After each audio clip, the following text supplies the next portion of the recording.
Media Choice Television, its presenters, associates, and affiliates may not be liable for views shared on this program. Age restriction and viewer discretion is advised. Mbalamusizaako mwena gye musinzira okubanga mutulaba. Oli ku Media Choice Telefina, programu ene eyitibwa Olunattawambwa. Omuweereza waayo yenze Ssaalongo Kankaka Peter. We bwazibidde olunaku lw'eggulo nga mawulire ag'entiisa gasaasaanidde bannayuganda oluvannyuma lw'okukiwulira nti abakwata mmundu era abatamanya ngamba abatamanyi gye baaviiridde nti bano nno baalumbye ebbaasi eyabadde eva e Juba ng'edda Kampala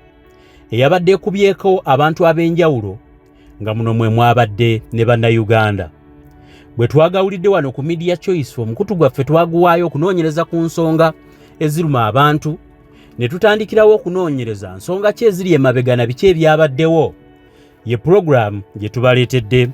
olunaku olwaleero. Akulira poliisi y'ekitundu ky'e Nimule ayitibwa Major David ono yakakasizza nti nno kino kyabaddewo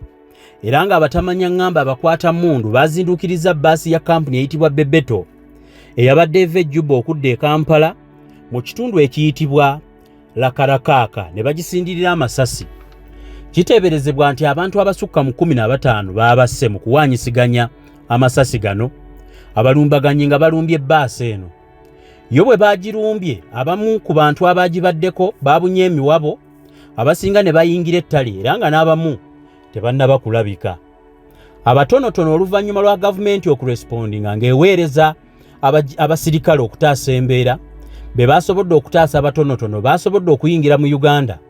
naye ng'abalala bakyanoonyezebwa. Ekikolwa kino kyogerwako nti nno ky'abantu abakwata mmundu abali mu South Sudan era nga kyaguddewo mu Sudan naye nga ffe ekibuuzo kye twebuuza kyasoose kuba ku bantu baffe era lwaki kitunuulidde nnyo bannayuganda. Mu kunoonyereza kw'olunaku olwaleero tuyina munnaffe omusasi waffe ono nga wa munda gwe tutajja kwatuukiriza mannya gwe tulese wano ku programu atubuulira ensonga ez'omunda lwaki ensangi zino abayeekera ne muudu eri oba embeera y'entegeera eri e South Sudan etunuulidde nnyo okunyigiriza bannayuganda abatalina bwogerero. Mu programu eno ogenda okuwulira ensonga ez'essimba ezitali za muntu nti asinzira Kampala ono nga wa munda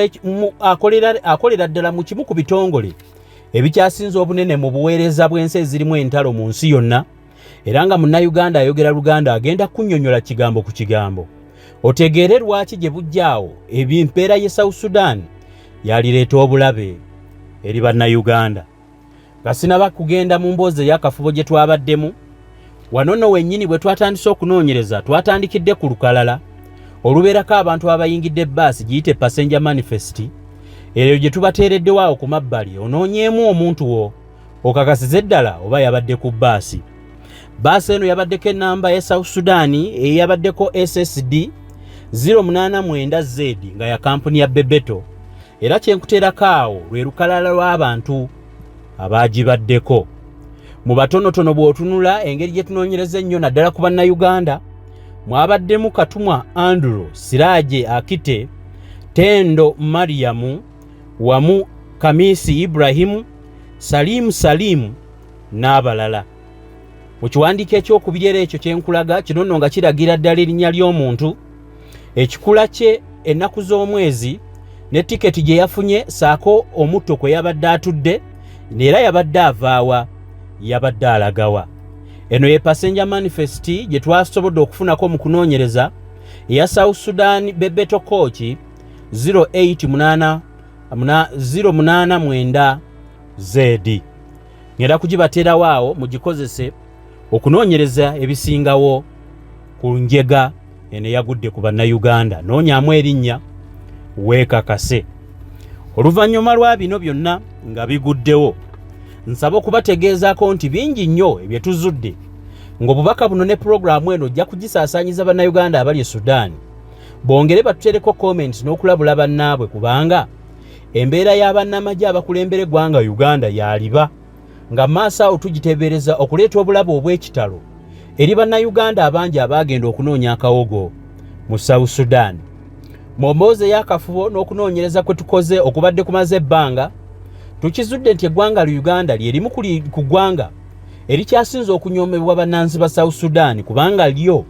kiteeberezebwa nti abakulembeze baalyo beesuulirayo gwa naggamba tebafa ku bantu. Bingi nnyo ebitulumirizibwako kwotwalidde okweyingiza mu nsonga z'ebyobufuzi by'e Sudan nga baalemesebwa okuyingira Entebbe batuvunaana bingi era nga Munnayuganda bakulaba bubi bw'ojja nti gwe abalemesa okutuula mu ntebe. Emboozi eno yakafubo nnyo era n'erinnya tulisirikidde ery'omusasi waffe olw'ebyokwerinda bye kubanga mukozi mu kimu ku bitongole ebinene ate nga Munnayuganda alumirirwa banne ku nsonga eno. Nga ngenda okuba nga ngitandika kanzijewo obubaka buno bwe mbuvaamu nkutwale butereevu mu mboozi ey'akafubo mwogenda okutegeerera kyaddala ekiri emabega waabayeekera n'abakwata mmundu okubanga basinze nnyo kusimbasira ku bbaasi zirimu Bannayuganda okubacunya n'okubawamba na biki ebiri emabega w'okuwamba abantu ababeera mu ntambula. Ntegeezaako abantu mwenna nti ensi eno si nnyangu. Bw'oba olina ekintu kyonna ky'okola olina okweyambayamba. Bwe nali nkola okunoonyereza mu nsonga za Buganda nazuula abakyala abalina ebitone by'obujjanjabi bw'ekinnansi ng'era nga bano basobola okuwonya embeera y'ebibamba nga kino ekyabadde e South Sudan. Kubira ku Senga Mukooki ku 750 26000 ng'onaasobola okukuteerawo embeera y'okuwugula n'okutangira okuganga oleme kubeerako nsonga zikutawaanya zikuleetera bulabe. Bino nno byenjogerako si bya bulogo obujjanjabi obw'ekinnansi obuliroko nga ebitone bye balina ono y'omukyala ne bakyala banne bwe bakola ojja kuba omukubira ne bwoba toli wano mu Uganda akuyambe. Bannaffe abatawaanyizibwa mu nsonga za bizinensi ojja kuba ku 750 26000 nange mujja kukitegeera nti bwe nkugamba ekigambo kyekakase kuba nange ebyempiseemu tebibadde bitono. Mbeekakasa nti mwabeetaaga okutereeza obufumbo omukyala ng'omwami yeekyanga oba omwami ng'abakyala balya buli ssente zo tebalina kye bavaamu n'obufumbo tebabukkiriza ajja kubakolako beereete bwereesi. Musange ku nnamba 750 26000. Puroguramu eno eyitibwa Olunattawambwa. Olunattawambwa baagamba nti olumba Olunattawambwa lumuziba nnyindo. Twogereramu ensonga ne tugamba ku abo abeefudde bannampulira zzibi abazibye ennyindo okuwunyiriza nga basobola okuvaako obulabe eri abantu. Olunattawambwa lugero olukakasa bukakasa nti embwa teweetaaga gikuba ssasi wabula buli lw'ogijjako ekintu ekisinga okuba ekyamakulu oba ogisse. Obutafaayo n'obutatufaako ffe Bannayuganda bujja kutufiiriza ebintu n'ekifo kyaffe kye twalina mu nsi eyali ekulaakulana ku bakulembeze abamu ku baasookawo nga twetaaga okutambula okugenda mu maaso. Puroguramu Olunattawambwa kakati tugenze kunoonyereza ku by'e South Sudan. Eno y'emboozi ey'akafubo gye twabaddemu n'omusasi waffe omu ku banoonyereza ng'ono ali mu kitongole ekinene ekimu ekikolera South Sudan okutunnyonnyola ku lwaki bbaasi z'ennaku zino basinga nnyo okutagetinga oba okugendereramu ezirimu Bannayuganda. Emboozi eno yeeno mugiwulirize. Abasinga babasinga ndabe bagamba abamawulire bagamba basanze wafudde omu. Abafudde 15. Bafudde ba 15 apya. Abafiiridde 15 zirina okuwamba ne bawamba. Kati kinnyonnyolemu kyonna okuva mu ntandikwa. Basi naye omanyi ezo zibeera ambush ezo zisere bisinga mu lunaku lukera ng'olwa bulijjo nga batugamba nti ebeera nnomadde ambush kati abantu awo tugira abo babakubidde batawo kwaswa era bwe wasinga okubeera abayeekera baawo berandibadde nga betwandiise eggwanga ly'abakyoli ab'e Sudaani. Amanyi basikyali abo gye balira waponya awo yalinga alwanira kati era abantu abo balina omwana waabwe okugambako nti Sudaani bo balwanira nnyo mu tribes. Omwana waabwe erinnya livudde mutwe nsobola okumujjukira era yali asulaasula bbala awo kati bwe baamugoba ku bukulembeze n'adda ku kyalo ewaabwe akatundu ako ke bayita soke kalimu abakyoli ab'e Sudaani. kati beri bakugoba mu tribe yawe for example nga mpuge bande ngobi obanga wano mu Uganda second bamujja kwa president abaganda nga munyiga ndaddayo ku kyalo akuŋŋaanya abavubuka abo ku kyalo bamulyamu oba kala bawulira nti bali aggwibudi nti omuntu aba akudde mu kifo ky'obuvunaanyizibwa kati omuyekera erinnya enda digika n'akola akagurupu kali omumunda amaka katundu ke bayita asona okwetula ebitundu ebirinaanyeewo ku Obama Alu Junction abantu badde Sudan bamanyiiwo kati batera okukola zewandiise ambushes very very unpredictable oluguudo lwabwe kuliko amagye ga Sudan SSPD Sudan People's Defense Forces naye bambi abasajja abo basanga ng'enyuma gikaze nja kibakuma tebalya oluusi ndowooza babaawo so nemabega baali bakiza okutta abantu UN neesaba oluguudo olwo ludde mu mikono gyalwo nga yerukuuma naye yali eyagala kuluwanga Rwanda eyagala okulukuuma so si gwe gusoose sayi nnyo sigumu seebiri ati accident ezambushi zisookubasoba 20 nnyo actually endowooza guno omwaka enayinza okuba nga ya 3 naye kati abantu mbadde nkunyintawo bawambirawo abantu ne babakozesa nga ransomu nojja genda okuwulira nga bagamba sente muziteke ku nnamba eno esimu okukolebwa MTN netandika okukola ebya mobile money ebiseera biri bawambanga abantu bonna Uganda sente ne muziteeka mu kisawo ne bakulagirawo boziteeka ku kakulukuku ne bazijja babayekera ne bata omuntu kati kiboolera nti kati nakati bawambireyo abantu basically ebiseera ebisinga bo bagandowooza kukozinga eyo havoko deni musindike ku sente kati labe bawambya 15 okubajjayo bateeka kubasindikira sente wadde ate kati bandowooza wadde abali resistance oba seekyo kyendowooza kisana bakufuna kiri konkwita ate bakobaddewo quick response y'ensonga bakibagyokeza ne batta naye normally bawamba buwambi ne babatwala eyo mu nsiko wansi then ne babagamba abantu mubasindike sente ne bababulira bamuziteeka zenyo kabata ninga kiri nnyo common ntegeeza konti kufida abantu 15 yes kufida abantu 15 nze n'abamu ne babawamba kati nze atabitegeera badde sinza bitegeera nti this is it is common era oluguudo lwowansi Juba Nimule teruli nnyo safe luli ebitundu nga nakuyita era bw'otuukayo okuba akagundi akabonero k'omusalaba oli enkoko kituufu era kubanga jjukira omuddo gwalugwamu like tebalulima sides ne sides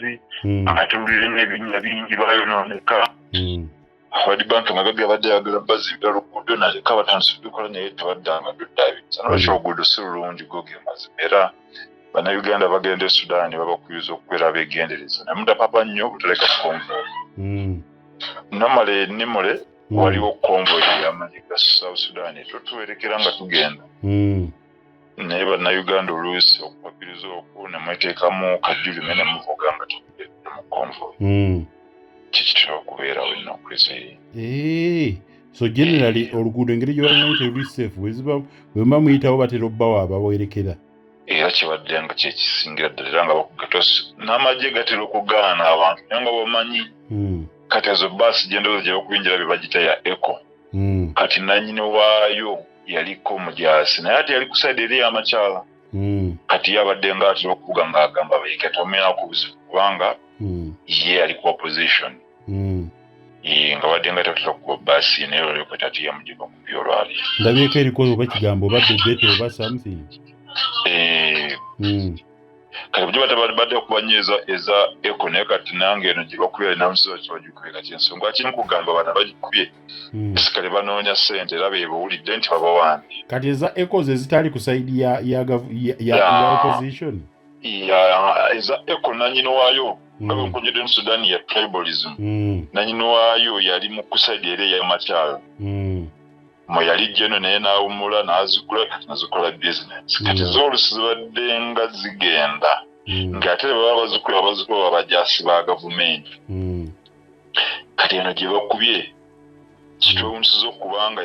emabega awe badde ya eko nga gye bategetinga era nga eka abantu bagamba sinondi gigenderamu kubanga oluguudo luli ku baasi ezisatu wano gye batatunyita y'abanyarwanda ye Rwanda bazaba ne mu Kampala endala eko endala y'amagye ga South Sudan erinnya limudde mutune nga yo eringa public transport yabankyafu nkadde kaddeezi ezitwala abadinka abantu gye bamunampula gye balinnya abaayo abagira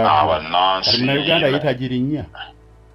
era ogirinnya bwobanga oli mufunampula nga bwenkinyira kubanga eba ewunya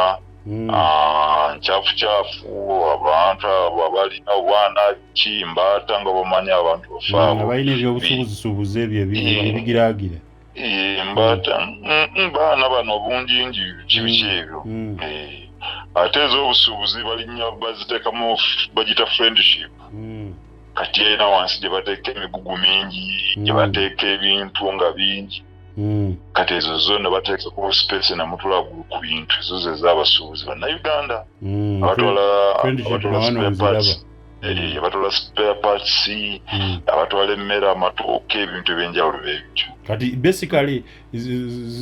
zino gundi ambush ezi zino zitagetinga nnyo ransom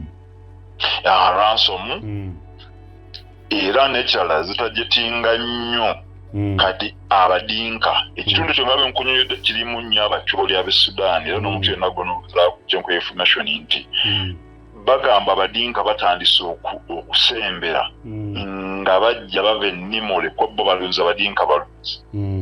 ate bo abadinka bebajja bebalinga bannaffe wandigambye wano abalaawe baliko emmere yammwe bagiri kati ate tribe y'abakyoli era nga bwekiri si balunzi abula balimi babeera ne simusimu babeera n'emmere bali abadinka baleetamu ente ne ziri emmere yaabwe ate bingi nti bali mu buyinza bannantagambwako kati zezimu ku ezo ensonga oli omuyekero oyo omwana omukitundu ezo zatwala mu maaso nti mwagana kutubbako ttaka lyaffe mutufuza ate temutwona bifo mu gavumenti kati n'abantu omwe batandise okuva mu bitundu ebamumeyi walebol dinka wil dinka Rumbeki batandise n'okujja eno gye bandiise Equatorians kubanga Equatorians beba abava eno abakyoli nga bwe muri tribes ez'omu north mu Uganda era ozisangana mu side eyo Sudan kati awo kati bogendera biggest difference yaabwe ne bali abali mu buyinza butabawa bifo exactly era yo Sudan eringa mu governance era yo Sudan efugwa ng'olwa Nairobi nti it is about tribes and blocks nti abakalenjini otuwaddaani abakikuyu otuwaddaani fe abava eno mu west gundi anaatukiikirira ne Sudan bekiri kati bw'obawa abatono oba bw'otabawa olwo nga lufuuka olutalo lw'okwerwanira ate era bakuwa oba n'okola ensobi president n'akugoba ng'oddayo okuteeko resistance ng'oddayo ng'owaganyaza abantu ng'owaganyaza abantu bugamba era omulabife era atugobye era lwaki atugobye ffe olw'okuba tuli bakyoli ate bwe mugoba n'enteekawo omulala era ekyo ebiseera ebisinga kyekitera kyolina okukola kuba nnoonyayo omulala ono nemboga nti atankoledde bulungi kibe naye kati bo ate bali abantu abo beesinza nnyo bena seniority nti oyinza okulonda gw'otaddewo ne bagamba naye ate kanku example yo nga sekandi nti abadde vice president ate n'otuwa Kasolo alwona Kasolo Kasolo gwatuwadde minisa w'ebyogundi nga mwanaffe abadde vice president atuwadde Kasolo wa microfinance ate tubadde tulina president atuwadde vice president kweri ewaabwe amagye ennyota kikulu nnyo mu South Sudan n'aba ofiisi gy'olimu kati oba kujja mu ofiisi eyo ne bagiteekamu omuntu tribe endala naye wamu ne balondayo omulala abantu basigala balinamu akako ate ekirala kiri South Sudan nti buli muntu gobawo obuyinza ateeka okukulietinga kiwandiisa eggaali okulietingayo ejje eriryo kuba South Sudan bwe bakuwa obuyinza there directly wabeerawo abantu nga200 physically directly abakuba benefitingako nga babeera ewuwo ne bajja ne babeerawo abaana babakojja abakyawo okukyalo bonna ne babeerawo ewu kati zena tutekeko abo bandirekita abo abasaba bawandiika nasoma naye nange nzize naye kati abo bakuba mu kifo bennyini abo kwatandikira era no bennyini bakikola mu bugenderevu nti ofuna abantu singa the case of bagitata eventuality olina abantu abateeka resistance abagamba tugenze musuko singa olonda abantu bono gamba bano bebananzijako ekifo bebajja okukunwanira abatandikirawo era buli muntu Sudan alina abavubuka amajja nga gage amagye gaabwe gabeeraga ga bulijjo agakola n'agawa n'emmundu gaba ga bulijjo naye ate gwakyala ebiseera ebisinga kubanga Sudan bulijjo n'ava mu tribe ye kati era bwe bakuwa omulimu omakinga sure nti abaana bo bayingizibwa mu system era ekyo kyekyakyaganye nakati kye bali kubanga process gye babaddeko eya government gye bayitoba notigani tebali balina ku unification of the army okukwata obuwayiwayi obw'enjawulo babugatta wamu bukolemu ejje eryawamu era gwe muzizi kuguba kyasanze na buli kati kubanga their armies were created based on tribes on lines of jenva biki ebyo nti fetuve not leading kawiru bikikona bono gamba nti abadinka atogena kusanga abadinka bagamba badinka bavawiru kati okusinziira tekisoboka kuba nti nno bano badi batagetinga specifically Uganda nizi oba bo batagetinga just ambushing bana Uganda wasobola kubeerawo factors right now ziyinza kuleetera abamajje abo kuba banyiivu ne batagetinga Ugandan buses era kituufu nnyo ekiri era eggwanga erisinga obutayagala Sudaani ye bannayuganda simanyi lwaki ekyo nkiwako obujulizi buli muntu buli munnayuganda kimanyi eggwanga ensi erisinga obutayagala mu South Sudan ate munange yabannayuganda asimaki nti ffe twakola ennyo okubayamba okubaleeta mbuyinza ate ffe abasinga obutayagala lwaki omuntu bw'omuyamba atakusasula bwati era kitulumanya bannayuganda abali Sudan kitulumanya nti ffe abandi badde basinga okubeera ku mwana okunyoomwa okutulugunyizibwa mbya visa mbyaki mu byemirimu mu security mu buli mbeera yonna basinga obutayagala ye munnayuganda era ekyo kisoboka era zibbaasi era bazitagitinganye ez'abannayuganda ekyo kituufu era ebiseera bisinga bakuwamba ng'oli munnayuganda oba n'emikisa egy'okutya mingi okusinga munnakenya okusinga omunyarwanda okusinga lwaki omanyi lwaki ezo gavumenti endala zonna ziri atting they can revenge naye gavumenti etayalwanira abantu bayulumira kimanyi ya munnayuganda era fe omusajja atugamaze ngamba kuti nti munnayuganda tubasalanga mbuzi Seven doesn't care about you. Kati ekituufu nja kuwako story Rwanda yalina mwana nga mutondoza likudali ya meja Kagame nga yakamutwalira asome ebibiti ebinakomona mu Ukraine Sudan ku UN kwa UN contingent y'amajje agakuma peacekeeping army omwana oyo bali bayita mu ntendoze motoka n'etomera ente ne bamukuba amasasi ne bamutta naye abanyarwanda ndowooza nga 10 mumanyi Sudaani nti yakitiibwa nnyo okusinga omuntu batta ente 200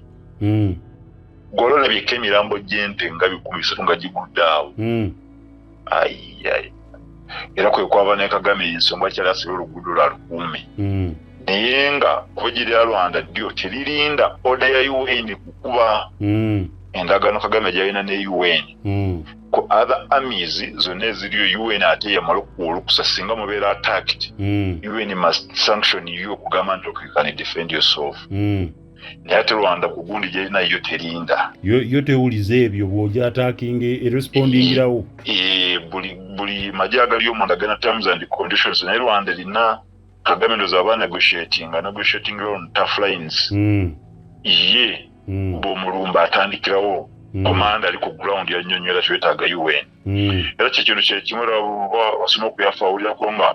yali adumira amagye g'e Kenya actually by then yali akulira ne UN nga yonna gonna amagye bamukolinga okuva e South Sudan lwa nsonga otolobe lwajja batta bannakenya naye ng'emikono gy'emisibe ng'agamba yali tasobola kukomandinga kutandika bakube twataaka bagamba ya peacekeeping army kati aga peacekeeping nenga tuyamba abantu but to defending in meetings zemala kutuna bagamba how is the obunkeke bwenkana butya UN determining basesinga ne balinda approving and sanctioning of any operation abana chita levels ezo kinalete twalinga ndi mu bya tumanyi kati can you attack, can you just speak, can you just make barricades ebintu ebyenjawulo emitendera bugamba nti tugenze kuba naye owe Rwanda takirina okukuba obukubi emmotoka ye oba okukasuka ejjinja Omanyarwanda asobola okukuba ekyalo kati ekyabeerawo kati ensonga lwaki nti amawanga amalala gonna tebakikiriza era Kenya bebatta ku basirikale beyo Kenya najjayo abajaasi be nagwe tebasobola kufiirayo kati olwo mu Bangladesh gwe batta era ne batalwana abaana ne bakaaba batamukamu wabwe nga bulungi yazininga musajja bamanaginga bulungi nga they cannot fight back kati lafu Bannayuganda batuwamba ne bakutte ku poliisi bakimanyi first just backing the dogs bakitugamba bulijjo abadinka abapoliisi abamagye nti ate Museveni anaakola ki Bannayuganda Sudan struggle ekyo tukimanyi era bizinesi zaffe zibeera tajidde mu bintu bingi mu kunoonya ebitwogerako kiwandiise wala basooka wa Munnayuganda abanagenda ekyo struggle mubi kati ngezo buses era Bannayuganda baba bawambidde bakugunyizibwa nnyo babateeka wala nekyala Bannayuganda nga bwe nagamba privatitizi era Munnayuganda gwe bakutaawo amasimu bawagawaddeyo dda ssente n'okubira n'ab'e Kampala bapita mu nnyanja batuwambye ssente baga abantu bana barespondinga bulungi kati ab'e Sudaani bakiyiga bakimanyi bulungi nnyo nti era bw'okwata tugamba okoze ekikwekweto kya biwandiiko byogera ku kiwandiisa visa kyebi n'okwata abantu 10 ng'olinamu Bannayuganda 5 manye Bannayuganda bajja kusasula abantu abawenze batakusasula ne basulawo ku poliisi Munnakenya asulawo ku poliisi Omunyarwanda ate tosobola mukwatako amagye gajja nagamugjawo abaliitiri abannaabo bayinza okwekuŋŋaanyawo nga 10 ne bakubuuza ne bakaayana ne bakugamba tuli balekiffe tulina kye twagaza ne beerwanako era paka commission ojja n'obata Kenya nebo Kenya embassy syndical representative abasepi tosobola bakwatako kubanga muwala president yafumbira omusepi abo nabo balina stronger voice mu South Sudan abalibani n'abakyaba abeeru abantu bali mu category babana skin enjeru okufa baana nabo tebakwatwako so the soft target is always Uganda ate era mweyembereramu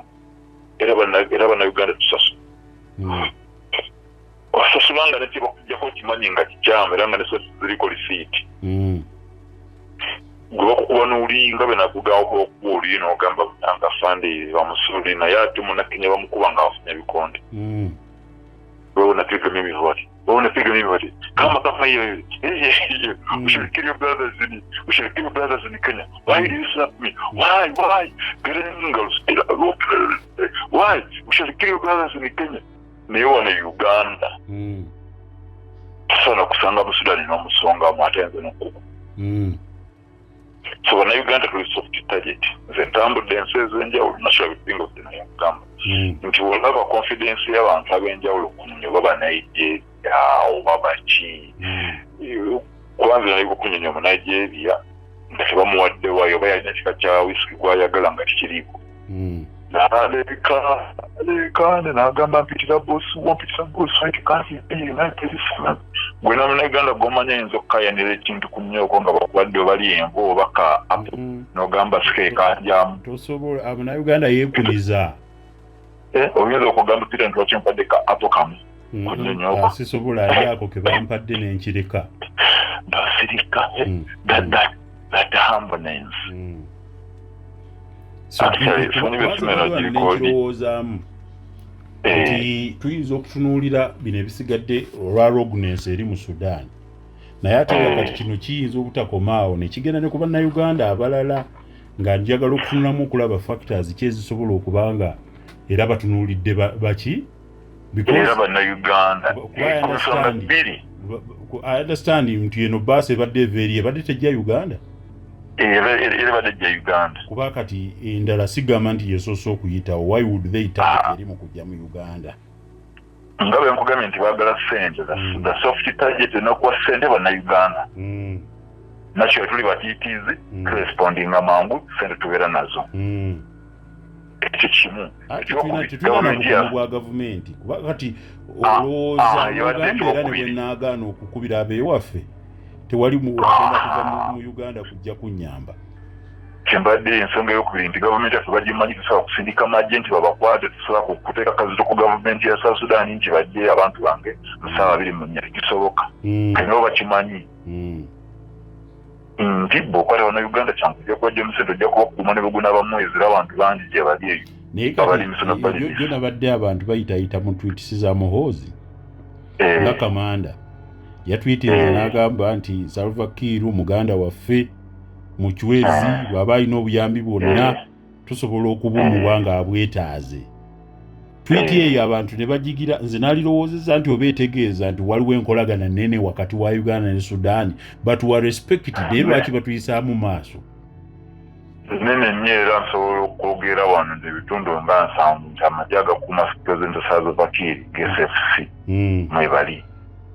abaana ne ffe tubabeezezaawo bo batusasula ki kyekugamba n'okuwanga bakimanyi naye tebatwagala ate si badinka bokka naye n'abanyweri tebatwagala bagamba President Museveni yabalemesole bali bawambye amala asindika amagye nga bola kuwamba buwambi kisaawe ky'ennyonyi batwala obuyinza n'abakuba bubi abo nabo tebatwagalira ddala naye ate n'abadinka bennyini abali bo ate batunywa mabunyiro bakimanyi Museveni talwaniriza abantu katuli sides bbiri abadde bali abanyweri tebatwagala Museveni yabalemesa bo bakimanyi yabalemesa okugenda mbuyinza era olwo ebitundu Munnayuganda gitagenda bakimanyi bate benju abo banyweri gye basinga okuba tugenda Munnayuganda tebakwagala naye ate mu bibuga ebikulu abadinka ne mudiba babadinka bakimanyi nti tuli soft target tugenda tuffe tafaayo babeera baagala omuntu okukwata okugyamu kasente olw'okukanga olw'okusiba bangwira ku Munnayuganda balangira ku Munnayuganda naye kati Bannayuganda bangi abakolereyo obusuubuzi naki ki ekibabeezezzaayo alongside ezo threats Munnayuganda asiba atya omutima agenda akolereyo bazaalireyo babeereyo tugenza okola Bannayuganda obukadde busatu ebasiba okuba nga babeera street ezinga mu katale Bannayuganda kusingamu obungi era olina abantu baita byakisekaawo nabenjogera ku Merike bonna ate nabbala Bannayuganda bantu naye ati kyembuuza kyekibawo obugumu abo okubeerayo alongside that hostility gye tulina negyogamba nti kale bali batulabanga soft target naye ndaba beeyongera kugendayo okukola busuubuzi Tulinze mbadde simanyiyo eggwanga lisobola kugenda mu national nga South Sudan bakwandika paundi yabwe yanaabuuse nnyo erangi kwanza nagenda Sudan 2019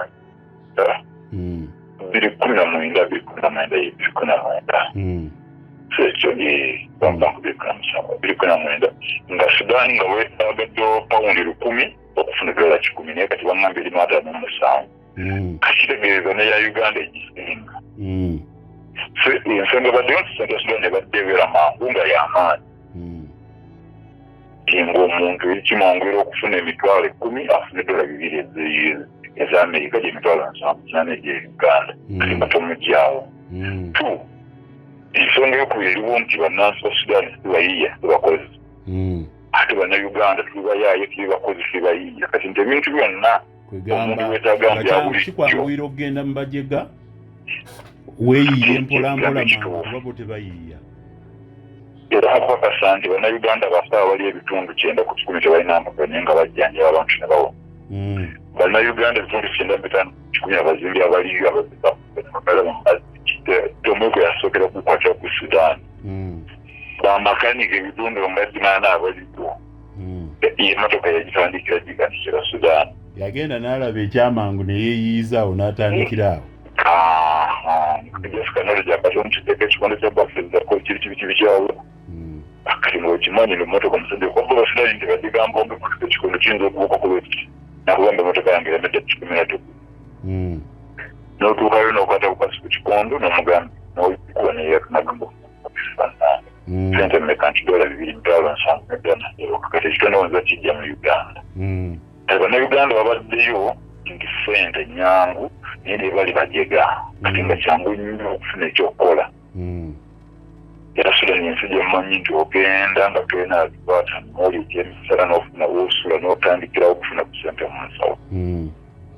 yensobola lwaki bannayuganda bangi olweyo embeera naye bomu ekonome yaabwe sente bazijjawo okusinga kubanga mubaamu abasinga nga baagala byabufuzi gye baba bajja ssente ezo sayinizi za failing state nti ekonome eyina ebintu ebibulamu that's why abantu beeyagaliza nnyo ebyobufuzi bizinensi zaagwa kati bo ezo sente ze basaasanya bwe batyo bazijjawa nga first banafu ekyokubiri tebayiiya ekyokusatu ensi eyagala ennyo ebyobufuzi abantu abasinga baba balemereddwa mu bintu birala bannayuganda bwekinyedde bwoti sente bazijjawa waki nti ebbanga lyonna nga bumanyi ensigeza mu ntalo all national international agencies ziteeka obuyambirizi buteeka focus kw'ensi kati jjukira na UN yokka is a source of foreign exchange nti yokka UN sente zeteeka kati nti inaba impitirivu abakozi bayo bali okubangi naye n'abali mu gavumenti zonna obuyambi bunabwandikanda ekibawuta World Bank buli kimu tebasendeka tebazimbangako yadde ettooyi tebazimbangako yadde nti nga America tugambe egambe katuyamba abaana baali okudda mu masomero nesindika $1,000,000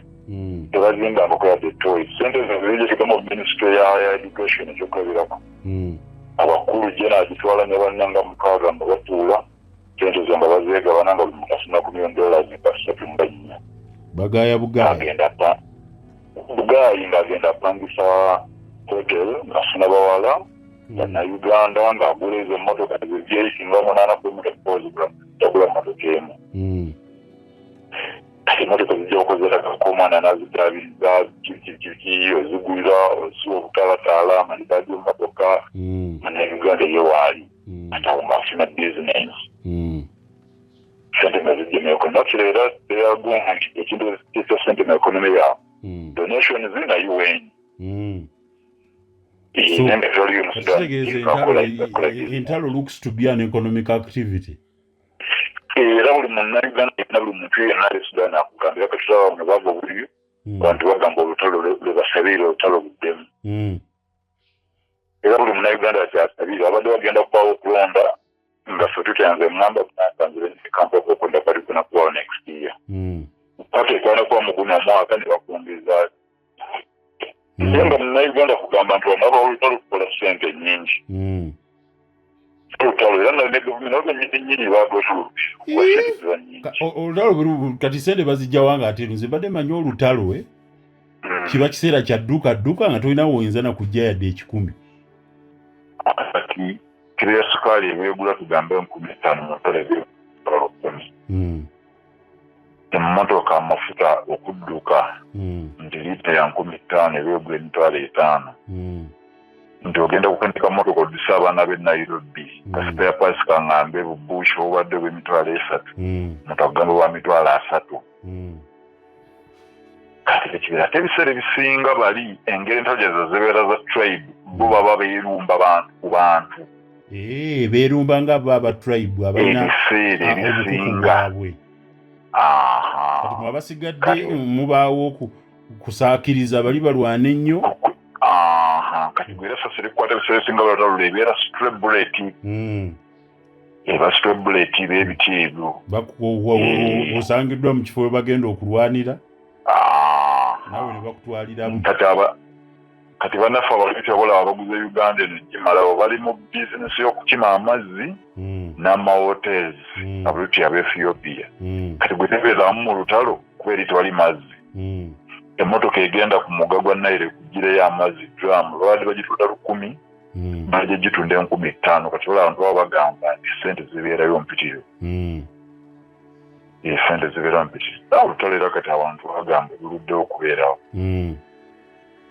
era kibalaba tebaagala mirembe bo bennyini bannansi bajja abali mu buyinza bajjeno tebaagala okulonda nti eggwanga litereere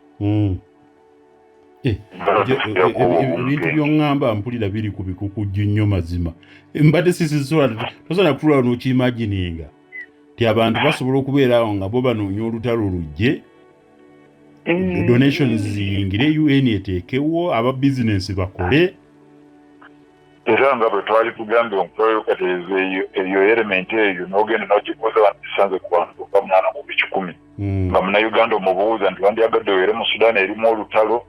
oba obeere mu nsi erimu emirembe ajja kugamba nandisabye wabeere olutalo nombuuza sonagamba nti mutakukola sente empiteewo noga naye totya kufa naga nti anti okufa ne Uganda ofiirayo ekituufu okufa ndi mwavu kankole sente mukama yabamuuzanga naga nti abikuba okufa ne Uganda ofiirayo naye wano wabawo sente mu lutalo era abo banamubuuza nti onawo gwawo olutalo oddayo oba osigalawo nakugamba nsigala siraba influx y'abannayuganda bwe bayiika mu Uganda ti Sudaani byayonoonese katudduke era bakugamba bannaabwe bali abajja ku mulundi guli amagye be gaaleeta baafiirwa ebintu bingi era obasanga bejjusa nga bejjusa abo abalinnya emmotoka ezo ne bajja era kera abamu baakomala ku booli ate nebaddayo nga babagamba mwabuze kyabusira okugenda kyabujjega lwaki mwagenze ate nomunange ekyewonese kankusese bannayuganda tulaba nti batulugunya naye babeera olutalo nga tudduka ate babeera Abasudaani baagala Uganda bagenda like kubanga nabo bakiraba nti ekonomi yaabwe nnidde baku bannayuganda oba bannayuganda bakola emirimu era baba bagamba ate abannayuganda abapakasi bwebanagenda ani anaatuyamba era baba bagamba lwaki mugenda bantu temugenda bino byaffe bigenda kuteeza mangu bantu musigale mukole ate olwabeera baaba akalemberezi oba badde opangisa kulandira odiwo nga munansi oba mudinka takukkiriza kugenda ayongera kugumya beerawo kale wekweke guma bijja kuggwa bambi togenda naye ate n'okukimanya nti gobadde olina akakuba katogenda kagula abadde agula akagaati wabadde agula akasukaali oba wagula obuwunga gwe abadde akulumpanya n'obijja e Uganda n'obitwala eri ye gy'amagye atamanyi gye babijja akwegayirira yabeera kimu na ssente akisala abalago ndowooza bonna mu nsi yonna tebakola yabeera na ssente era bizinesi nnyingi ezaba sibakozi nakyali basajja balungi okinyonyodde bulungi kati nkusigera kumalira nnyo budde kuba ziyingira essaawa 7